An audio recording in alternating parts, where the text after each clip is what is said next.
Picture the most dangerous animal that has ever lived. You might think of a great white shark, a Tyrannosaurus rex, maybe a silverback gorilla. You would be wrong. The most dangerous animal to ever walk this planet had no venom, no claws worth mentioning, no armor, no speed. It couldn't see well in the dark. It couldn't smell danger from a mile away. It had a spine that constantly broke down under its own weight, a digestive system that struggled with raw food, and babies so helpless they couldn't even hold their own heads up for 3 months. That animal is you. And somehow, against a world stacked entirely against it, your kind didn't just survive, it won. Completely, permanently, in a way no other creature in the history of life on this planet has ever come close to. But before we get to the winning, we have to understand just how badly the odds were against us. Because what you're about to hear isn't a heroic story, not at first. For the first 2 million years it was a horror story, one where we were not the hunters, we were the hunted. Let's go back, not centuries, not thousands of years, millions of years. Your ancestors woke up every morning with one goal: don't get eaten today. The world they lived in was unrecognizable. The predators were bigger, faster, and more terrifying than anything alive today. And they weren't rare, they were everywhere. Take Smilodon populator, the saber-toothed cat, not the cartoon version, the real one. Nearly 500 kilograms of muscle with canine teeth the length of a grown man's hand. It didn't hunt by exhausting prey. It was a precision killer. It would ambush, clamp down on the throat with those enormous fangs, and suffocate its target in seconds. It hunted everything from giant ground sloths to bison. Early humans? Easy prey, no different from anything else walking through the grass. But the saber-tooth wasn't even the most terrifying thing out there. Arctodus simus, the short-faced bear, stood nearly 4 meters tall, on its hind legs, and weighed over 900 kilograms. It wasn't a scavenger like many modern bears. Fossil evidence shows it was a dedicated carnivore. And here's the part that should genuinely terrify you: it could run, faster than a modern horse at full sprint. If a short-faced bear decided you were worth chasing, there was no scenario in which you outran it. Then there were the cave hyenas. Crocuta spelaea. Modern spotted hyenas are already formidable. They have a bite force capable of crushing solid bone. The cave hyena was larger, stronger, and hunted in coordinated packs of dozens. They didn't just eat meat. They crushed bones to powder to get at the marrow inside. They hunted at night, in numbers, with precision. And at night, early humans were essentially blind. Dire wolves, giant cheetahs, megalania, a lizard in Australia 7 meters long that could swallow a human whole. In South America, there were forest racidae, flightless birds standing over 2 meters tall, with hooked beaks powerful enough to crack open a skull like an eggshell. Every landmass your ancestors moved to had something waiting to eat them. And what did humans have to fight back with? Flat teeth, weak jaws, fingernails, a running speed that a house cat could match, eyesight that shut down at dusk, and absolutely no natural armor of any kind. We know we were prey not because it's a reasonable assumption. We know it because the bones tell us. Paleontologists have found the remains of early human ancestors with predator bite marks on the skull, with evidence of being dragged up trees by leopards, a hunting behavior modern leopards still use today, storing prey in branches away from scavengers. Early humans weren't just occasionally caught. We were a regular food source. For context on how outmatched we were, a chimpanzee, our closest living relative, is roughly 3 times stronger than an adult human. It has large canine teeth, incredible climbing ability, and a ferocious bite. And chimpanzees still get killed by leopards regularly. We were physically inferior to our closest cousin. We were at the bottom of the food chain, not the middle, the bottom. So, how are you here? The answer starts with something so simple it almost seems like a coincidence. Fire. Archaeological evidence from Wanderer Cave in South Africa shows controlled use of fire dating back at least 1 million years, possibly longer. Charred animal bones, ash deposits, burned plant material in layers too consistent to be accidental. Someone made this fire, someone kept it going, and fire was not just warmth. Fire was a complete restructuring of what it meant to be human. Here is what fire actually did. It created a circle of safety. Predators, even the largest, most fearless apex predators, avoid fire. This isn't learned behavior, it's hardwired. Every creature that evolved without exposure to controlled flame treats it as an existential threat. A campfire extended life expectancy in a way no physical trait could have. But there was a second effect of fire that changed us at a biological level. Cooking. Raw meat is difficult to digest. It requires enormous amounts of energy just to process.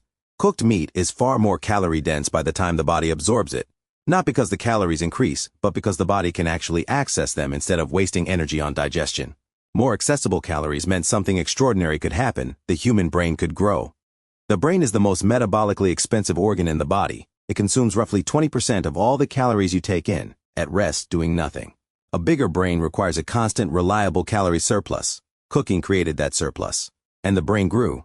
And as the brain grew, something else became possible. Problem solving. Not instinct, not reflex. Actual, deliberate, transferable problem solving. But here's the thing people miss when they talk about human intelligence. The brain didn't save us on its own. Intelligence is only as powerful as its application, and the first application was something that doesn't sound impressive until you understand the physics of it. Throwing.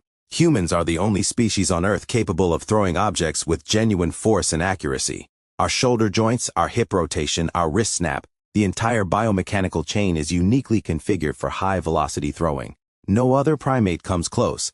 Even today, a trained human can throw a projectile at over 140 kilometers per hour.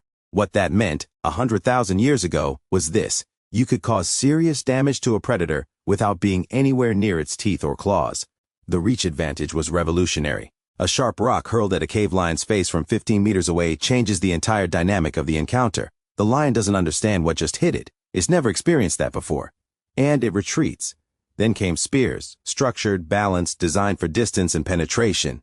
Wooden spears, some of the oldest found, are from Schöningen in Germany, dating back roughly 300,000 years, were aerodynamically shaped. These were not primitive weapons. These were engineered tools. And they worked from a distance that no natural predator could answer. For the first time, the size of the predator stopped mattering. But here is where I need to stop and make something clear. Because fire, brains, and spears, those are the parts of this story that usually get told. And they matter. But they are not the reason you exist. You exist because of something far harder to see in the fossil record. Something that doesn't leave bones or tools behind. You exist because your ancestors refused to abandon each other. Let me show you what I mean. In the country of Georgia, in a place called Dmanisi, archaeologists uncovered a set of human ancestor fossils dating back 1.8 million years. Among them was an individual who had lost every single tooth. Not recently. Long before death.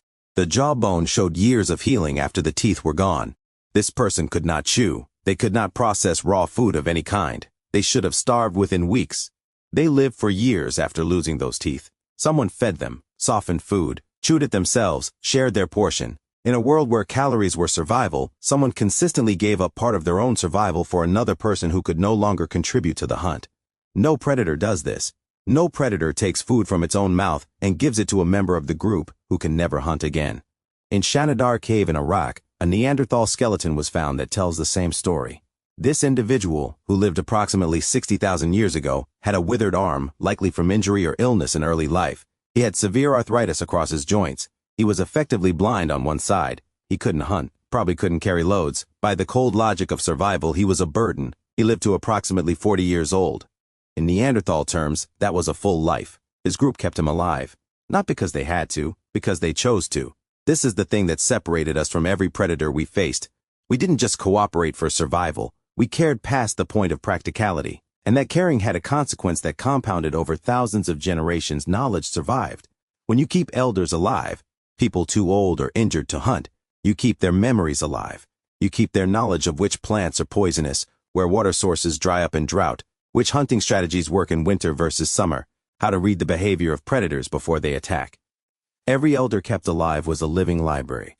Every library lost was a generation of hard-won knowledge that had to be relearned at the cost of lives. Human groups that cared for their vulnerable didn't just survive longer. They learned faster. They accumulated wisdom. They became, generation by generation, smarter than any individual could ever be alone. Around 50,000 years ago, something happened that changed the planet permanently. Humans began to migrate out of Africa, into Europe, into Asia, across land bridges into Australia and the Americas. And everywhere they arrived, the megafauna started disappearing. Australia lost roughly 90% of its large animal species within a few thousand years of human arrival. The Americas lost horses, mammoths, giant ground sloths, mastodons, short-faced bears, dire wolves, saber-toothed cats, nearly every large mammal, in a geological eye blink after humans showed up. Europe's cave lions vanished. The woolly rhinoceros disappeared. The cave bear was hunted to extinction. Now climate was changing at the end of the last ice age. That is real, and it contributed. But the pattern is too consistent to explain away.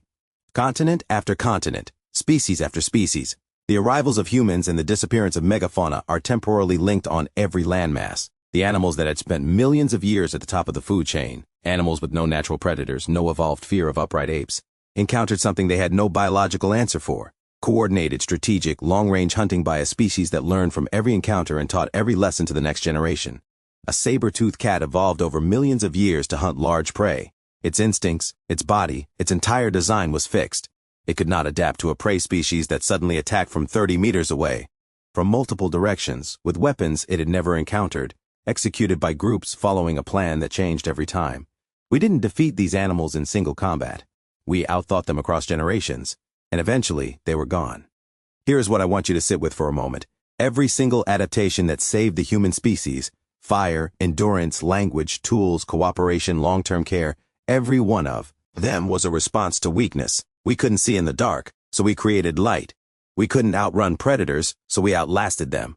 We couldn't fight with our bodies, so we fought with our minds from a distance in coordinated groups. The entire human story is a story of converting weakness into innovation. And if you find that concept as fascinating as I do, the psychology of how humans are built, how our minds work, how our past shapes who we are, then this channel is built exactly for you. Every week, we go deep into the science of human behavior, cognition, and history, not surface level, the kind of understanding that actually changes how you see the world. Subscribe and hit the bell. The next video will make you rethink something else you thought you already understood. 2 million years ago, your ancestor crouched in darkness, listening to something enormous move through the grass nearby. They had no weapon, no plan, just fear, and a small group of people huddled around a fire. That was enough. Not because of any single trait, not because of brute strength or speed or venom, but because the group shared what it learned, because they kept each other alive, because every generation inherited the wisdom of the one before it and built on it. The cave lion is gone, the saber-tooth is gone, the short-faced bear is gone. You're still here, and you're watching this video on a device more powerful than the combined computing of NASA in 1969, in a world where humans have walked on the moon, mapped the human genome, and built cities that house 10 million people.